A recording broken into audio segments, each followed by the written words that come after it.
Welcome to our workshop, where craftsmanship meets creativity. In this video, we'll take you through the meticulous process of crafting 8 doubling cubes from a single board in 12 hours, spread over 3 days. First, we begin by cutting out the parts of the cube from the board using a laser cutter. We'll start from the state where the parts have been cut and coated with varnish. The initial step involves sanding. We have prepared sandpapers of 120, 240, and 400 grit. Typically, we start with the coarsest, 120 grit, and gradually move to finer ones. Sanding in this manner helps to prepare the surface, making it smooth and enhancing the final finish of the cube. We rinse the parts to wash away any fine wood dust. The carved areas are shining with varnish. In the next step of the process, we will add color to the carved parts using black lacquer. The varnish helps seal the fibers, preventing the black lacquer from spreading along them. This method helps to achieve a beautiful finish. We apply a slightly generous amount of black lacquer. As it dries, it contracts and sinks in, so it needs to be applied generously. Although areas other than the carvings also turn black, we will sand them off after they dry. By mixing varnish with acrylic paint, similar to black lacquer, we can fill the carved parts with any desired color. Since acrylic paint alone tends to crack when dry, we mix it with varnish. Here, we are mixing silver paint with varnish. Once the lacquer has dried, we use sandpaper to remove the lacquer from areas other than the carved parts. It's important to ensure that it has dried thoroughly before proceeding with this step. Insufficient drying may cause the lacquer to peel off from the carved parts. After rinsing, the carved parts are beautifully colored. Black lacquer defines the outline and accentuates the design boldly. We retrieve the face parts from the stock and prepare them for coloring. These parts are fitted onto a coloring board. This board allows us to secure the parts in the layout they'll have when unfolded, making it easy to confirm the design continuity between adjacent parts. Here, we're painting the ground where the camel stands to seamlessly connect with the adjacent face.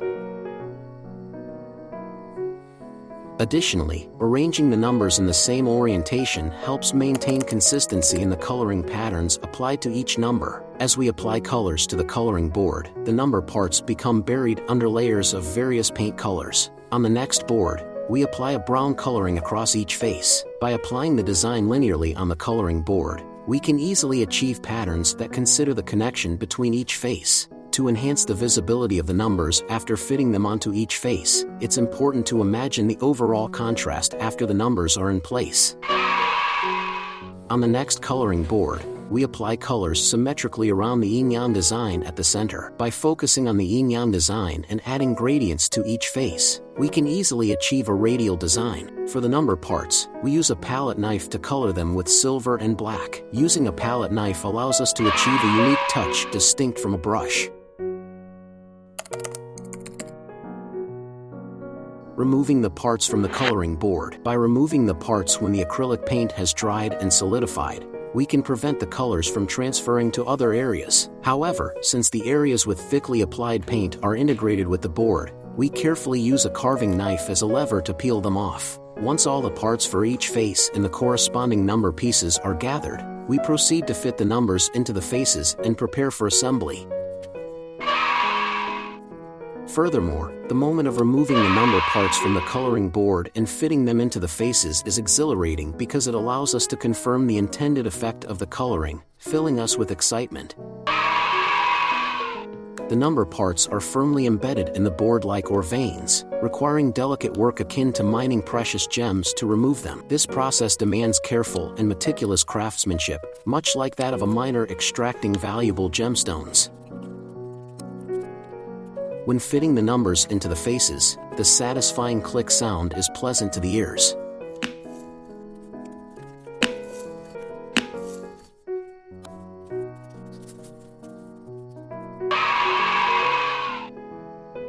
After 4 hours of work, all the parts have been colored.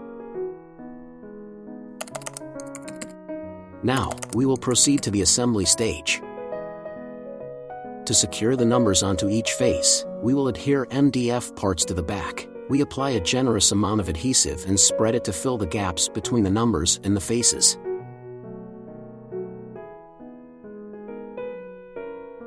For the numbers 2 and 4, we adhere small MDF boards. We've modified the shape of the adhering parts on each face to ensure that the MDF parts do not collide with each other during assembly.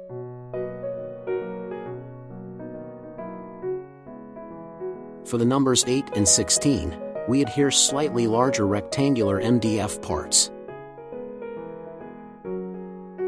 On the faces 32 and 64, we adhere the largest square MDF parts.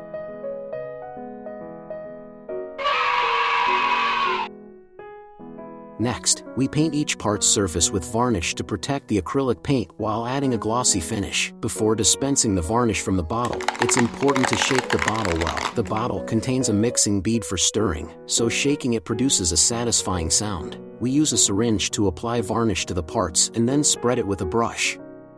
Initially, the brush absorbs the varnish, so we apply a slightly generous amount to saturate the brush. Since varnish hardens over time, we work quickly to prevent the brush from drying out. At this stage, we apply a double coat of varnish.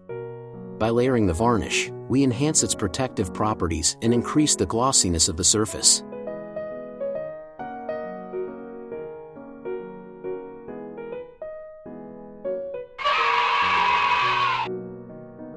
Before applying the additional coat of varnish, we sand the surface to smooth it out. Here, we are using a fine grit sandpaper, specifically 2000 grit, to achieve a smooth finish. After this step, applying varnish will further refine the surface, resulting in a significantly smoother texture. After sanding, when you feel the surface, it's as if you've upgraded from a gravel road to a freshly paved highway. The smoothness is noticeably enhanced compared to its initial state.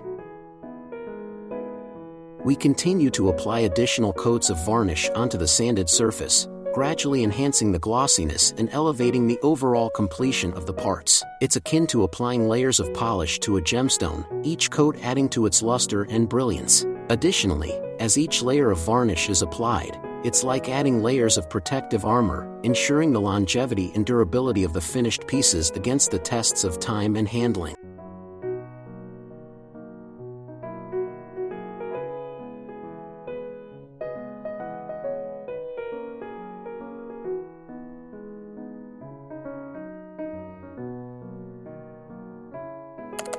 After 6 hours of work since the beginning, it's now late afternoon on the second day, and the parts are finally complete.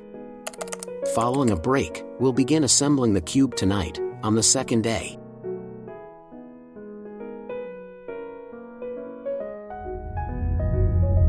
Apply an appropriate amount of adhesive to the edges of the parts. If there is too little, it won't adhere properly. If there is too much, it will overflow and dirty the surface. Spread the adhesive as if crushing it. When it loses a bit of moisture, its adhesive strength increases, making assembly easier. As time passes and the adhesive begins to harden, it loses its adhesive strength, so assemble quickly at the right time. Since you're bonding over a relatively small area, press the adhesive surfaces firmly together for adhesion. To ensure the clay is securely fixed, we apply and spread glue on each surface. If the glue is insufficient, the clay may detach inside the cube after it's completed, resulting in a rattling noise when the cube is shaken. After securely fixing the clay inside, we proceed to attach the final parts, 16 and 32. If there's any excess acrylic paint adhering to the parts, they may not adhere properly, causing imbalance in the cube. To prevent this, we carefully check the overall balance and proceed with the final assembly step. The clicking sound when fitting the final part, 32, is also a satisfying sound that celebrates the completion of the assembly process.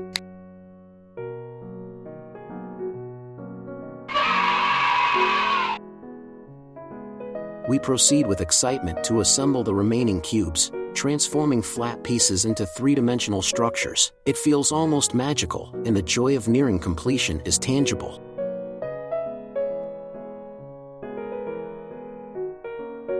The purpose of filling the cube with clay is to symbolize the significance of the cube within the game of backgammon. Many backgammon players believe that since cube decisions can heavily influence the outcome of the game, it's preferable for the cube to have a certain physical weight to emphasize its importance.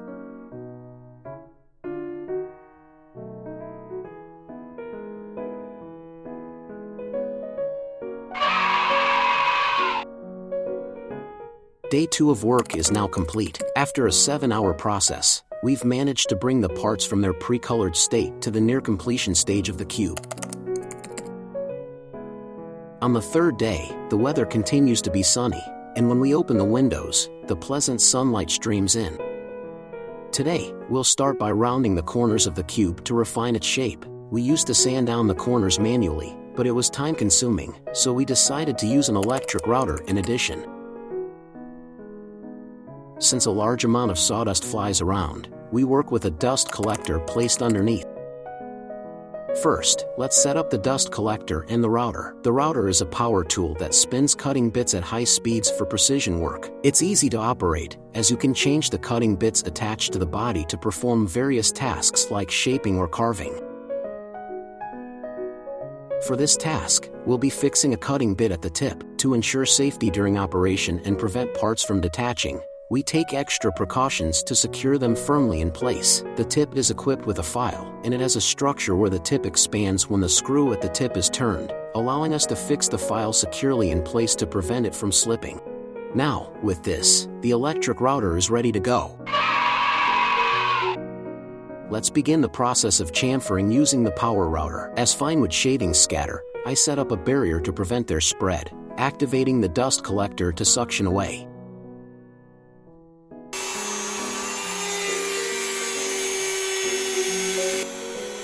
Using the power router, I roughly shave off the corners of each surface. Fine adjustments will be made manually with sandpaper, so I leave about 1 mm remaining here. Instead of pushing down on the router, I lightly guide it, sliding evenly from left to right. Applying too much force in the direction of the veneer grain may cause it to peel off. To prevent this, especially when shaving the ends, I gently guide the router from above the surface. During the operation of the power router, which emits considerable noise, I ensure to wear earplugs in both ears. In practice, I often listen to music through noise-canceling headphones to mitigate the noise. Each side takes about a dozen seconds to chamfer, and since there are 12 sides on a cube, the process for each one takes roughly 2 to 3 minutes.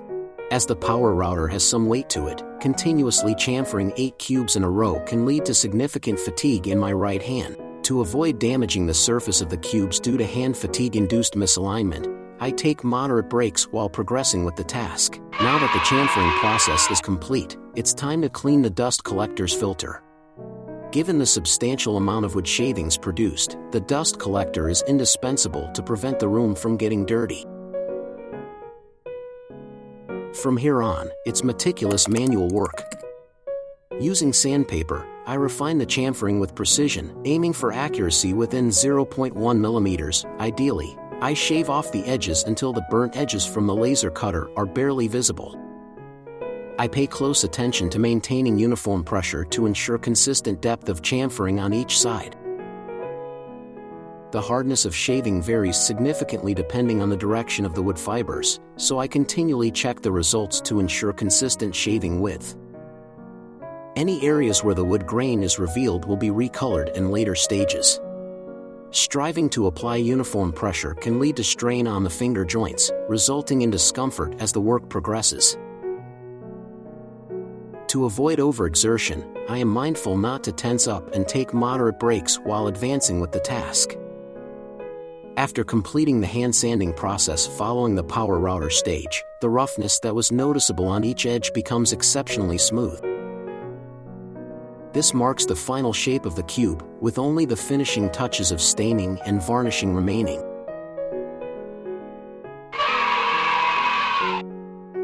For the final finish in the sanding process with 400 grit sandpaper, I enhance the smoothness of the surfaces previously sanded with 120 grit sandpaper. As the 120 grit sandpaper may leave some wood grain raised partly, I focus on sanding those parts.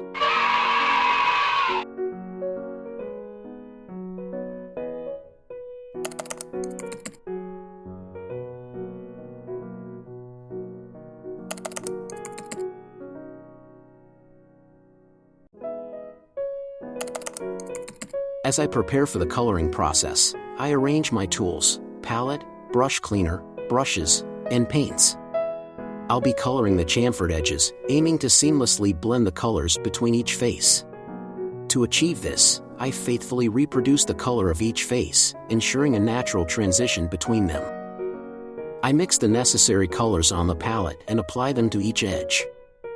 The wood appears darker when wet, but the color will lighten as it dries, so I proceed while checking the color's appearance after drying. To efficiently progress with the task, I group together cubes of similar colors for painting. Particularly, lighter colors undergo significant changes in hue from application to drying. Hence, among the similar hues, I start by painting the cubes with lighter colors first.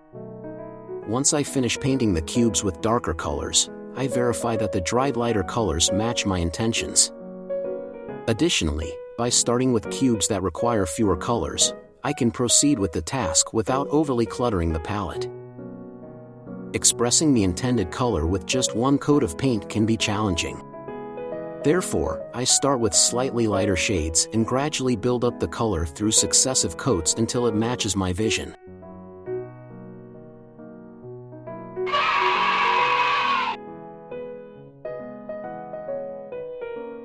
If I accidentally make the color too dark, I can quickly correct it by diluting the paint with water to remove excess pigment. While acrylic paint sets quickly and becomes difficult to adjust, working swiftly while it's still moist allows me to revert to the original stat.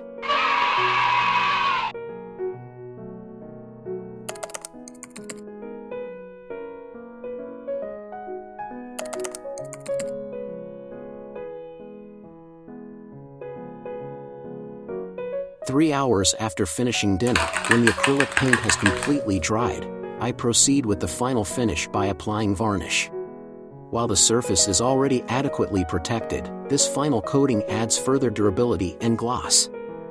Additionally, since the edges colored with paint are not yet protected, I meticulously apply varnish to each edge. As I'm painting 8 cubes simultaneously this time, I don't need to allocate much drying time and can proceed with the task relatively quickly. With this, we've completed the crafting of 8 cubes. Over the course of 3 days, totaling 12.5 hours, we've brought this project to fruition. Starting from the state after cutting the parts with the laser cutter, we've added several hours of additional work. And finally, I want to express my deepest gratitude to all of you who have watched this video to the end. Your support and interest mean the world to us. Remember, backgammon is not just a game, it's a journey filled with excitement and strategy. So, happy playing, and may these doubling cubes bring joy and thrill to your backgammon adventures. Thank you again for joining us on this crafting journey.